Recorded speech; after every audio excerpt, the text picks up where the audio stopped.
One day on the key nugget. Today, it's a great day today. I was thinking about my time here with my Christian brothers and my sisters. And actually, it was 2 years.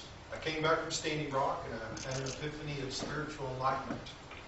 And all those years, people were saying, "Oh, come to Dallas Indian Church. We sing hymns." And finally, I quit being standoffish, and I am 2 years later. And the testament of how the church, not myself, but the church has grown is miraculous. Amen. And so, amen. And so, I just want to paint a picture here for you real quick, the best that I can, okay? Because today we're going out to the Dallas Women's March to support our sisters, but also to make a statement for a cause for the missing, murdered Indigenous women that seems to be steadily on the rise, and it's not going down. So what we want to do is go out and pray for these people, for those out there. So if you could imagine, okay, you wake up today and one of your grandchildren or your nieces or your sisters or your cousins, you get a phone call. And you're trying to figure out what it means when they tell you that your sibling is missing. And automatically you rush into a thought process, and perhaps you panic a little bit. And you yourself, if you've ever tried to reach somebody and you can't get a hold of them, and frantically you call or you call up, and you start to get a little anxious. Next thing you know, you're calling people that you haven't talked with in so long because your desire is so great to find out more about your sibling that hasn't been seen for hours or days. And so you go out in the snow because it's wintertime, and you frantically look for this person. You try to backtrack steps where you last seen them. You're trying to chase down leads, and you don't even know what that lead is. And so you get that call about a couple of months later, and the snow's thawed out now. We're beyond winter. We're in spring. The rivers up north have started to thaw out. It takes several months. But by late spring, early summer, if they haven't had a harsh winter up there, up north of here, then the waters are now starting to run clear again. And so you find out that this person is in their vehicle at the bottom of the lake. Yes, that has happened within the last year. These man camps go up at ginormous rates. And these people are not used to making this type of money. And they have access to these women on the reservations, not in the cities. We have our own issues in the cities, of course, but they go out there and they take advantage of these young girls and these women. And that's the reason why we're up here today. And actually, Jody and I stood up here earlier last year, and we pleaded with everybody to make a cause for that. And each of you, probably at no behest of us, probably each of you on your own initiative went out. And now look, if you see there's a lot of red. If you didn't get the memo, we have been talking in the community to wear red for Indigenous women.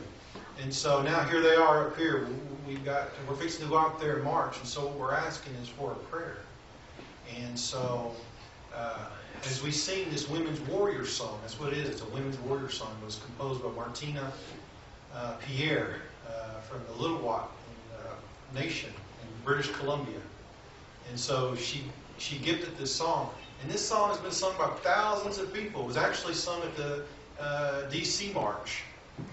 Thousands of people were out there singing this song. Thousands of people will be singing this song today somewhere. And if not thousands, at least one or two people. So as we sing and they sing, guess what? In unison with the Holy Spirit, the Spirit ties us all together like that. That's one of the teachings. So I wanted to just leave you with this thought, because a lot of times we have sometimes in the community of Native American peoples, there is that stigma that we sometimes can't break down in terms of Christianity and Native American culture. And so I just want to, when I say God's words, these aren't my words. So I can make it very easy for you. John 2:9 through 11. Anyone who claims to be in the light but hates a brother or sister is still in the darkness. Anyone who loves their brother and sister lives in the light, and there is nothing in them to make them stumble. But anyone who hates a brother or sister is in the darkness and walks around in the darkness. They do not know where they are going because the darkness has blinded them. Isn't that true? I mean, is that not the state of our union right now in terms of where our democracy's at? A lot of people walking in blindness with hatred, bigotry, racism. We can go on. The list certainly carries on. But all I'm saying is it's right here in our Bible where it says, love your brothers and your sisters. So today we're going out and we're going to love our brothers and we're going to love our sisters that are missing, that are murdered. We're going to pray for our strength lifted up. So sometime today, if you get a chance to throw a thought out there for us, that's what it's all about. Prayer is thought. Thought is prayer. And I'm going to let Jody sum it up here, and then we're going to sing a song for you. And when Jody's done, what I'm asking is for those that can, please stand up and honor our Indigenous sisters out there as we sing the Missing Murdered Women Indigenous song. Good morning, everyone.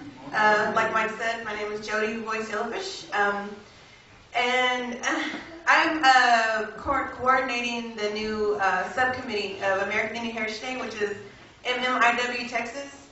And a fellow ambassador and myself, it was one of our goals after the Women's March last year to have it Indigenous-led. The two previous marches, it seemed to be that the Indigenous people in our area were just kind of an afterthought. They weren't invited to speak at the first march, and last year I was invited to speak at the very last minute. And I did so, and I realized we didn't have much participation at all. And it was one of our goals to get all of our community active. And then we had a focus on our youth as well. With without the women in their life, they wouldn't be who they are and where they are. And we have an amazing group of kids here too. And I'm really excited to see what their future holds, especially with this experience and understanding. They're not new to understanding what the MMIW crisis is. And just one of the things we're trying to educate the world on today is that, women are the backbone of our society. If we don't have our women, then we don't have anything. And we need to teach our young men and our young girls, to understand their value and respect each other and know that they're important. We don't want them to be the next ones. We don't want to have to know that sorrow and that fright that comes over these families that lose their loved ones. And it doesn't just happen on the reservation. The numbers in urban areas are almost exactly the same as what happens on the reservation. Native women in this country, they experience violence and sexual assault and murder at rates higher than any other race in the nation. And that's startling. And nobody knows that because in cities and on reservations, we're invisible in the data. There is no data to show these numbers. So that's some of the awareness we're trying to raise today. And with that said, we'd like you to come. They're actually opening the march. So everybody is gathering at St. Paul United Methodist Church in downtown Dallas on Roth Street. We'll be there right after 1 o'clock, and they'll be doing mic checks, and the march will get moving at 2 o'clock. And wear red and find your way to the front. We'll be in the very, very front. It's a 1.5 mile walk, so be prepared if you are going to walk, and if not, don't push yourself. Just like myself, I'm having to accept the fact that I can't push myself and make the walk this time. But I will be at the end point, and if somebody can't make the walk, join me at the end point, and we'll have a fantastic view of the people coming into the City Hall area. And I did that last year, and it's actually really amazing to see that many people in a positive way coming in. And we'll have these guys open everything up, and so I'll let them do what they do. And I have some information also about some logistics if anybody needs that for today.